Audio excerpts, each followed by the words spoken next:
Welcome to the Nevis Newscast for Friday, February 14th, 2020. I'm Donis Wilkinson Keynes. In a statement broadcast on Nevis television this evening, Premier of Nevis, the Honorable Mark Brantley, announced the date for the by-election for constituency number 5 in the Nevis Island Assembly, St. Thomas's Parish. The announcement follows the resignation of the Honorable Joseph Parry as a parliamentary representative effective December 31st, 2019, and the need for a by-election to fill that seat. I am to advise that I have consulted, consistent with the Constitution, with the Honorable Prime Minister, and as a consequence of that consultation, I have yesterday written to His Excellency the Governor General, signaling that nomination day for candidates in the election to find a replacement representative for the good people of St. Thomas's, Nevis 5, will be Tuesday the 25th of February 2020, and election day will be March 5th, 2020. I am hopeful that the people of St. Thomas's will go out in their numbers and exercise their franchise and vote for the candidate of their choice to ensure that they have effective representation in the Parliament in the Nevis Island Assembly. Premier of Nevis, the Honorable Mark Brantley. The Nevis Housing and Land Development Corporation NHLDC held a ceremony on Thursday, February 13th, to officially open the kahuna Manor Road. The Honorable Alexis Jeffers is the chairman of the NHLDC Board of Directors. And you would have heard that when we got into government, phase 1 was complete. It was completed to the extent that houses were built, but there was no road network in phase 1. We were the ones who undertook the construction of the asphalt road that you would have driven, some of you would have driven on to come to phase 2. So that is pretty much complete. Phase 2, we decided we had to continue the development in the area because there is an overwhelming demand for housing right here in Cotton Ground. And I said before that we are willing to build houses for every and anybody, but most times you have the limitations of available land. But what we had here, we were able to put to good use. And when you look around phase 2, you would see there is a difference in the overall aesthetics that you see here in phase 1 as against phase 2, and as against phase 1. But I'm not knocking the folks at phase 1. We just do things differently. Minister Jeffers also thanked everyone involved in the construction of phases 1 and 2 of Kahuna Manor. And I want us all to continue to support the effort of the Nevis Housing and Land Development Corporation and commend us when it is necessary to do so, because we are trying our best to make sure that we do what we are mandated to do, and that is to provide affordable housing and also quality housing to you here on the island of Nevis. With those few words, I want to thank you, and I wish this community all the best and wish it to be safe and sound for all of the children and those who are here and those who are yet unborn to flourish in this particular area. The project, which consists of a concrete road measuring approximately 1,140 feet in length and 16 feet in width, also includes drainage, walkways, and entranceways. At the ceremony, chaired by Latoya Jones, a number of villagers and homeowners also made remarks. In more local news, you are going to have to see that your employment is a privileged position because the competition is so great. Permanent Secretary in the Ministry of Human Resources, Edson Elliott, on Friday, February 14th, the ministry facilitated its first orientation seminar for 2020.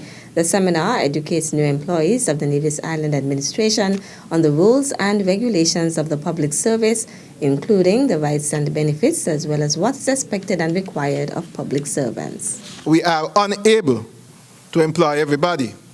And so since you have been fortunate enough to receive such employment, then you must treat your employment as something special and do your very best to maintain your position within the public service.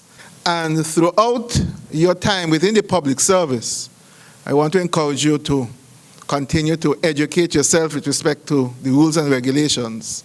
Premier the Honorable Margaret Brantley, who also made remarks as Minister of Human Resources, wished the participants a long, healthy, happy and rewarding career in the public service and said he looks forward to working closely with them. My simple message this morning to each and every one of you is that you serve the public. Just like I serve the public, you serve the public. And that the public demands and deserves the best that you have to offer. And so when you're in your various departments and ministries and you have to interact with members of the public, remember ultimately that they are your employers. They are the ones who pay your salaries. It is through their taxes that you get paid. And so it is important that you remember that you serve the public and to conduct yourself in such a way to always reflect well on you, on your department, on the government, but also so that members of the public will feel happy, feel pleased that they interacted with you. And so if there's one word I want to leave you with, is service. I want to emphasize the service in public service. Service. That's what we're about.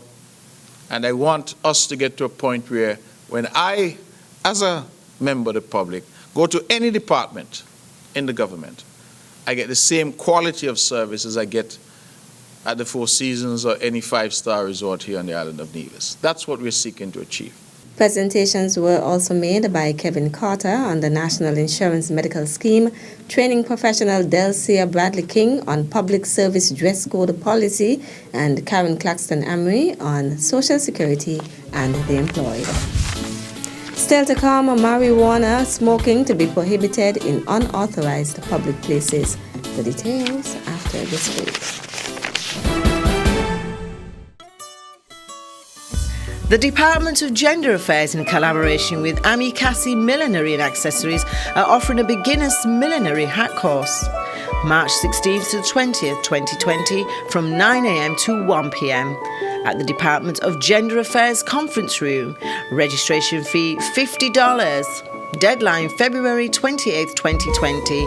For further information, contact 469-5521, extension 6750.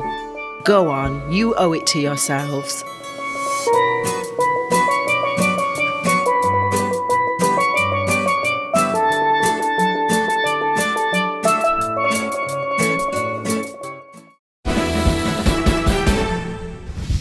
Welcome back.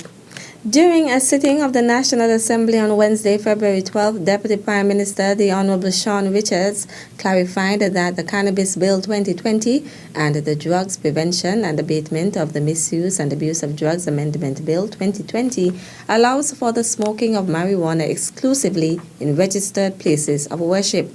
The point of clarification was made after questions arose regarding the practices of persons in the Rastafarian community.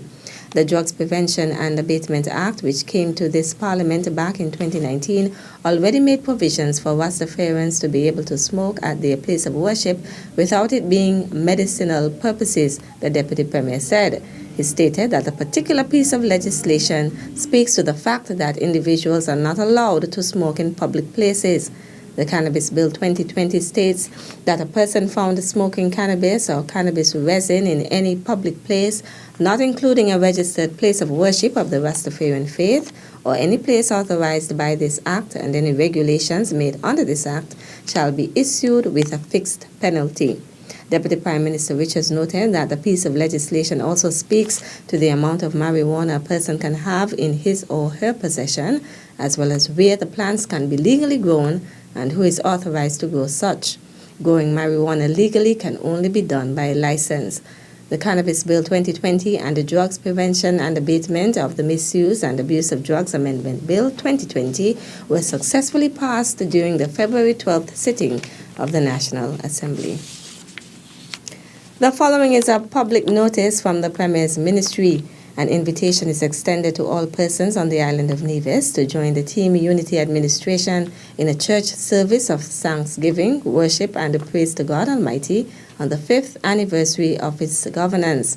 This will take place at 11 a.m. on Sunday, February 23rd, 2020 at the Shiloh Baptist Church, Charlestown, Nevis. That's it for this edition of the Nevis Newscast. On behalf of all of us here at the Department of Information, thank you for viewing. Taxes are the lifeblood of a nation.